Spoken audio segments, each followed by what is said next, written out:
respect someone's marriage. Huwag na huwag kayo magiging dahilan para yung mag-asawa magkahiwalay. Huwag na huwag mga agaw. Kung gusto ng Diyos sa magka-partner kayo, napakarami pang single na tao. May 6 na bilyong tao sa planeta. Hindi nyo kailangan mang-agaw na may ka-partner na. Akala nyo lang wala na kayo matatagpo ang ganon. Marami nun. At kahit wala, edi pasensya kayo kasi may nauna na. Kailangan di ginagalan natin yung marriage sa mga tao. Kahit na yung isa nando sa merit na yun ang lumalapit sa'yo, ipagtula ang mapabalik sa asawa niya. That's the godly thing to do. Kahit gusto mong kabigin mo ng dibdib, itulak mo pa rin kasi hindi yan ang tama.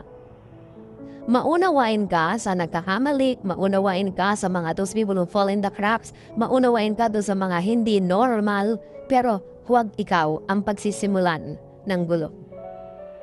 Kailangan strict ka sa sarili mo at ikaw ay manuwag